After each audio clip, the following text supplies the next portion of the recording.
तो कल हम लोग चर्चा कर रहे थे बिंदु दोष के बारे में। तो पॉइंट इफेक्ट जिसको अंग्रेजी में कहते हैं, तो पॉइंट इफेक्ट दो प्रकार का कल बताया गया था। एक आपका स्टाइकोमेट्रिक दोष या स्टाइकोमेट्रिक डिफेक्ट्स कहते हैं, और दूसरा था आपका नॉन स्टाइकोमेट्रिक दोष, नॉन स्टाइकोमेट्रिक डिफेक्ट्स कहते हैं। तो कल हम लोग स्टाइकोमेट्रिक दोष के बारे में पढ़े थे, जिसके अंतर्गत हम लोग शाटकी दोष और फ्रैंकल दोष के बारे में पढ़े थे। आज हम लोग नॉन स्टाइकोमेट्रिक दोष के बारे में पढ़ेंगे। तो यहाँ पर थोड़ा सा देखिए, एक फिगर बना हुआ है। मान लीजिए कोई क्रिस्टल जालक है, तो यहाँ पर आप देखिए क्रिस्टल जालक में धनायन और ऋणायन जहाँ जहाँ रहना चाहिए, जिस जालक बिंदु में रहना चाहिए, उन सभी स्थानों पर ए उपस्थित हैं। A+ और A+ ए धातु आयन और B- ए अधातु आयन के रूप में यहाँ पर लिया गया है। यहाँ पर देखिए जो धातु आयन या धनायन या ऋणायन उपस्थित हैं, वो क्रिस्टल जालक के व्यवस्थित क्रम में स्थित हैं। और कल बताया गया था दोष कब उत्पन्न होगा, किसी यहाँ पर जालक बिंदु से जब ये धनायन या ऋणायन अपने स्थान से हट जाएंगे तो दोष उत्पन्न हो जाएगा। तो लेकिन आज हम लोग नॉन स्टाइकोमेट्रिक दोष पढ़ रहे हैं। स्टाइकोमेट्रिक दोष में बताया गया था कि दोष उत्पन्न होने के बाद भी धनायनों की संख्या ऋणायनों की संख्या के बराबर होता है। लेकिन यहाँ पर नॉन स्टाइकोमेट्रिक दोष में जब दोष उत्पन्न होगा तो धनायनों की संख्या ऋणायनों की संख्या के बराबर नहीं होगी।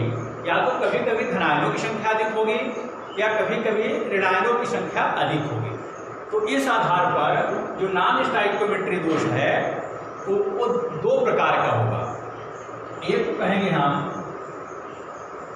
धातु अधिकता दोष,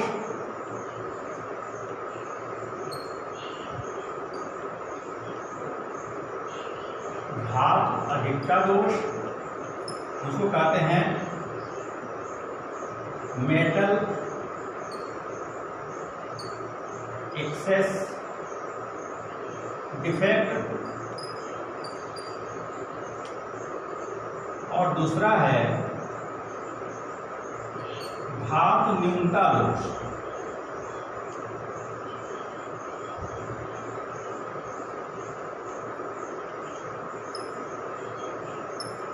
जिसको अंग्रेजी में कहते हैं metal deficiency defect.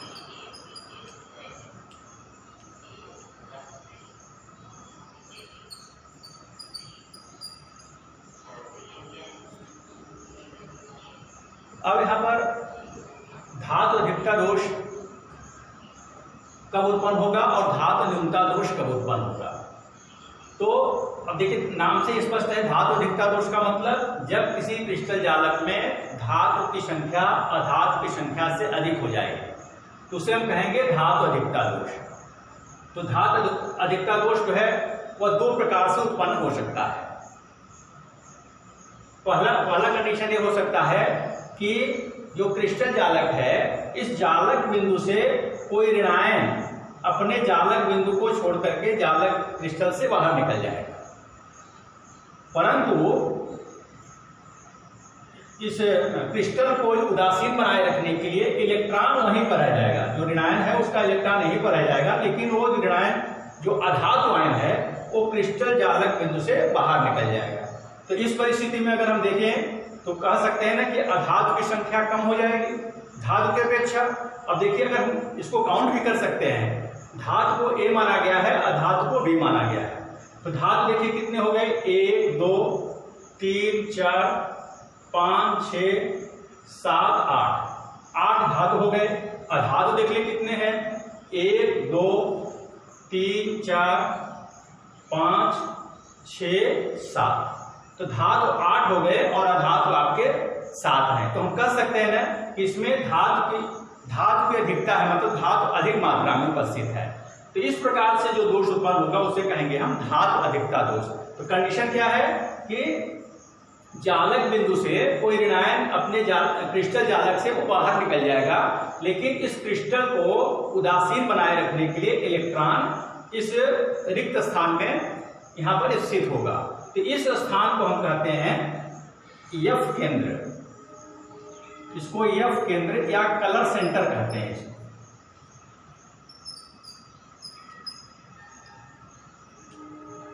Colour centre क्यों कहते हैं?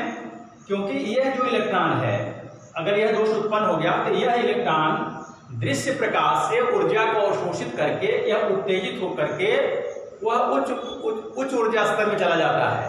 तो दृश्य प्रकाश से चूंकि प्रकाश अवशोषित करता है, इसलिए ये जो क्रिस्टल होता है वो रंगीन हो जाता है। इसलिए इस सेंटर को या इस बिंदु को हम कहते हैं एफ केंद्र या उसको कलर सेंटर कहते हैं। तो एक तो कंडीशन ये हो गया कि कोई ऋणायन अपने जालक बिंदु से बाहर निकल जाएगा। दूसरा कंडीशन क्या है? दूसरे कंडीशन के बारे में देखेंगे हम लोग। ये आपका पहले से बी ऋणायन मान उपस्थित है। दूसरा कंडीशन है कि कोई धातु आयन माने धनायन, तो धनायन कौन है? A+। तो कोई धनायन जो है, अतिरिक्त धनायन, वो जालक जो क्रिस्टल जालक है, जो वहां पर अंतराकाश है, इंटरस्टिशियल स्पेस है, उस स्थान को ग्रहण कर लेता है। अतिरिक्त धनायन यहाँ पर स्थान ग्रहण कर लेता है। और चूंकि अगर A+ मतलब यहाँ पर धनायनों की संख्या अधिक हो जाएगी, अगर ऐसा होगा तो इसको क्रिस्टल को उदासीन करने के लिए, उदासीन बनाए रखने के लिए क्या होता है? इलेक्ट्रॉन भी अंतराकाश यहाँ पर ग्रहण कर लेता है। तो इस परिस्थिति में भी अगर हम देखें कि धातु की संख्या अधिक हो जाएगी, देखिए पहले हम लोग काउंट किए थे 8 धातु थे, धातु परमाणु, और एक यहाँ पर बढ़ गया तो 8 1 9 हो गया। और जो अधातु होंगे बी की जो संख्या है वो आपके 8 होंगे। तो यहाँ भी इस परिस्थिति में भी धातु की अधिकता होगी, तो इसको भी हम कहेंगे धातु अधिकता दोष। तो धातु अधिकता दोष दो प्रकार से बताया गया, दो प्रकार से उत्पन्न हो सकता है। या तो कोई ऋणायन अपने जालक बिंदु से हट जाए, और दूसरा जो अंतराकाश स्थान है उसमें जो है कोई धनायन अपना स्थान ग्रहण कर लेता है, और अंतराकाश में एक इलेक्ट्रॉन भी स्थान ग्रहण कर लेता है, जिसके कारण एक पूरा क्रिस्टल उदासीन बना रहता है। दूसरा आप देखेंगे धातु न्यूनता दोष, मतलब क्रिस्टल में, क्रिस्टल जालक में धातु की कमी हो जाएगी। तो यहाँ इस एक कंडीशन क्या हो सकता है? धातु न्यूनता दोष किस प्रकार से उत्पन्न हो सकता है? तो यहाँ पर थोड़ा सा हम लोग ध्यान से देखेंगे। यहाँ पर कोई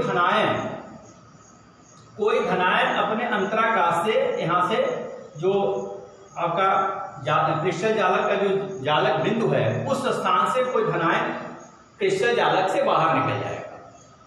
अब देखिए क्रिस्टल जालक से जब बाहर निकल जाएगा तो A की संख्या जो धातु परमाणु था उसकी संख्या देखिए अब क्या हो जाएगी? 7 हो जाएगी, और B की संख्या 8 हो जाएगी। तो कह सकते हैं ना कि यहाँ पर धातु परमाणु की संख्या की कमी हो गई, तो इसको हम कहेंगे धातु न्यूनता दोष। लेकिन अगर यहाँ पर A+ बाहर निकल गया तो ये क्या होगा? क्रिस्टल क्या हो जाएगा? ऋणावेशित हो जाएगा। लेकिन किसी प्रकार का दोष उत्पन्न हो, जितने प्रकार के हम दोष पढ़ रहे हैं, इसी प्रकार का दोष जब उत्पन्न होता है, पूरा क्रिस्टल आपका उदासीन होता है। तो अब यहाँ पर देखिए प्लस जो आपका धनायन है, इसका जो है मान कम हो जाता है। इसलिए इस क्रिस्टल जालक को उदासीन बनाए रखने के लिए एक जो धनायन है, ये अतिरिक्त एक आवेश जो है वो ग्रहण कर लेता है, जिससे विद्युत उदासीनता बनी रहे। तो A पर जो A+ है, कहीं पर देखिए सब जगह A+ है, तो यहाँ पर क्या हो जाएगा? एक परमाणु यहाँ पर +2 हो जाएगा। मतलब जो इसकी ऑक्सीकरण संख्या पहले +1 थी, अब इसका क्या हो जाएगा? +2 हो जाएगा।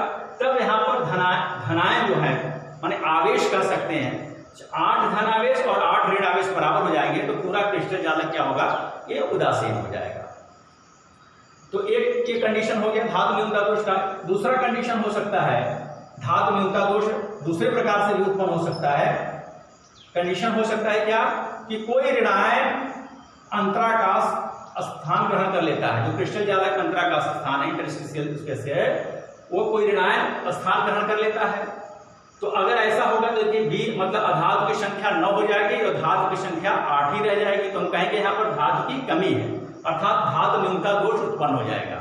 और इस क्रिस्टल जालक को उदासीन बनाए रखने के लिए जैसा भी बताया गया कि जो धनायन है एक अतिरिक्त आवेश जो है वो ग्रहण कर लेगा, जिससे पूरा क्रिस्टल जो है आपका उदासीन बना रहेगा।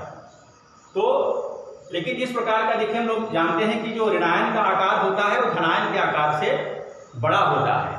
इसलिए जो इंटरस्टिशियल स्पेस है, अंतराकाश स्थान है, तो ऋणायन का आकार बड़ा होने के कारण बहुत कम संभावना होती है कि यह अंतराकाश में अपना स्थान ग्रहण कर सके। इसलिए ये कह सकते हैं कि हाइपोथेटिकल इस प्रकार का दोष है, ये इस प्रकार का जो दोष उत्पन्न होगा केवल काल्पनिक होगा, इस प्रकार का कोई उदाहरण देखने को नहीं मिलता है। तो इस प्रकार से आप लोग नॉन स्टैक्योमेट्रिक दोष के बारे में लिखेंगे और होमवर्क आपको जो दिया जाएगा उसको पूरा करेंगे।